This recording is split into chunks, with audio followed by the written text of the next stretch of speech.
waliwo omwami ayitibwa Sally Isaac Case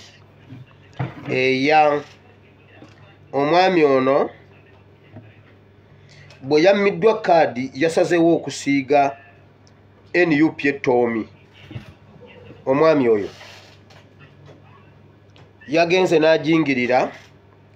n'ajingirira message ya WhatsApp yiyo, n'ajingirira message eyo mu njingirira ey'ekisiru ng'eraga mbu yaweereza John Bosco Kanakambata mbu yamukubira essimu n'amugamba togenda funa kaadi naye bw'oba oyagala tubikyuse tukuyambe leeta obukadde 10 Secretary General yabukusabye Lewis Rubongoya naye buyise ku ssimu yange then tukyuse ebivudde mu kulonda tukuwe kaadi. N'alaga mbu yaweereza obukadde 6 kati ate ffi ne bamukyajinga nusu 10,000. Ekyo yerabira okukyeditinga.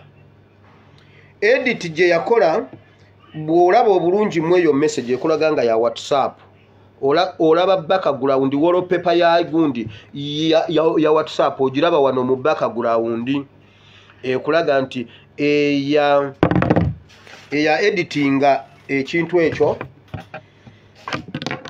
bwe yasoma teyayiga. Kakati naffe okumukakasa nti ate bo basiru nnyo kati ffe abasoma P7 abasoma secondary ne university mu P7 mu primary emyaka 20 nga twetegereza buli nsonga nange kino nze nakikoze naffe twamulazeeko ne tugenda ne tukwata message za message za mobile money naffe ne tuzeeditinga era nga zikulaga bulungi nti zivira ddala mu mobile money olaba akakalogo waggulu nga ziragira ddala nti zivudde mu MTN mobile money ozirabye nga tuzeeditinze bulungi nnyo mu gundi ya mobile money okumukakasa nti ate bino ne bwe nkimusibako wano talina na bwakyejjako nga nkozesezza ennamba ye yennyini ennamba y'oyo omusajja gye yakozesezza okukola ebintu ebyo gundi gyagamba nayo tugirina era nange namulaze nti nakozesezza ennamba ye okumusindikira ssente ezo ngenda nemmala tweditinga nendaga nga namu depositingidde $3,700,000 era ng'olwaliro ne bwe mbitwala mu kooti tasobola kumpona bwe mba nzimubanja nendaga nga mwongera $4,500,000 ne mulaga nga mwongerayo ne $1,000,000 endala 3 naye nga biragira ddala bulungi nnyo nti biva mu MTN.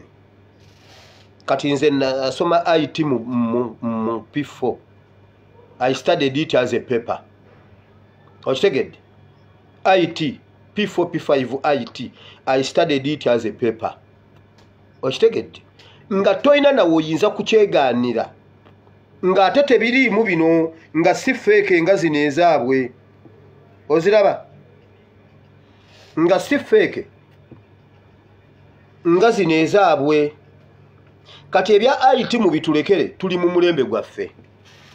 Omwami eyakikoze ono era ayina ebifaananyi bw'ogenda ku peegi ye ayinamu ebifaananyi simanyi mbw ayagaliza Ssaabasajja Kabaka amazaalibwa simanyi agenze e Masaka akyalidde abasibe oyo era baatula yayagala ate ekibiina nga okubanga buli lw'okuba Secretary General oba okubye mutima gwa kibiina n'agamba mbu Kanakambata ng'ayagala akyonoona ennansana ate ne ku kitebe naye nga byonna feeke. Kati bw'obanga okola edit yonna gy'oyagala weebuuzangako ku muntu eyabisoma mu P3 as a paper IT ogwo mulembe gwali gw'Amanya Mushega gwe nasomerako P3 Minister of Education Amanya Mushega.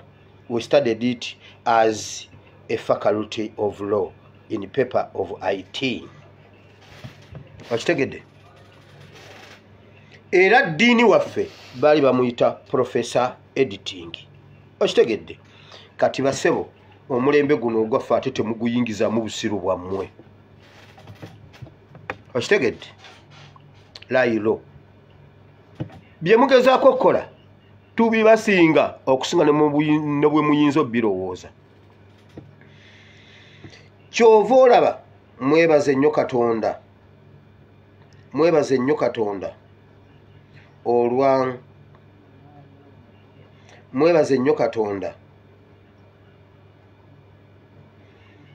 olwa Nuupu ne His Excellency Kyagulanyi Ssentamu, kubanga abantu be basunsudde ne baba mu makkaadi, ekitiibwa n'ettendo birina kujjira Mukama Katonda yekka.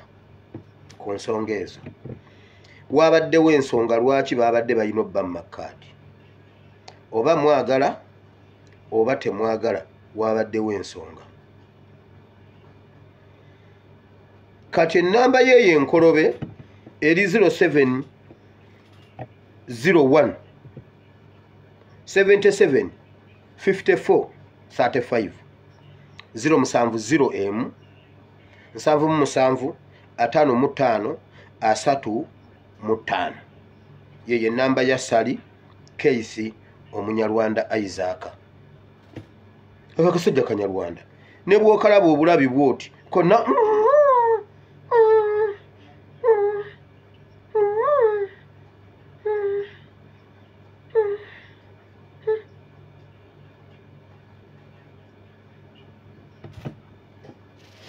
raba Nsiimiye Imana. Oyo si Nsiimiye Imana, gwalowooza ffe tuli basiru. Teri Munyarwanda ansinga magezi, teri Munyarwanda na Mulundi ansinga magezi. Ekyo nkibabuuliriddewo, ate nsiiba nkibagamba.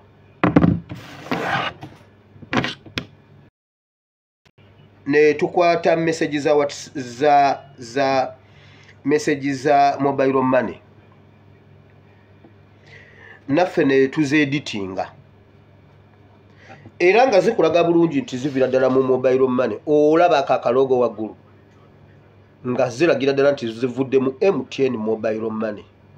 Ozirabye nga tuzeeditinze bulungi nnyo mu gundi ya mobile money okumukakasa nti ate bino ne bwe nkimusibako wano talina na bwakejjako, nga nkozesezza ennamba ye yennyini, ennamba y'oyo omusajja gye yakozesezza okukola ebintu ebyo, gundi gy'agamba nayo tugirina. Era nange namulaze nti nakozesezza ennamba ye okumusindikira ssente ezo. Ngenda nemmala tweditinga nendaga nga namu depositingidde $3,700,000. Era ng'olwaliro ne bwe mbitwala mu kkooti tasobola kumpona bwe mba nzimubanja.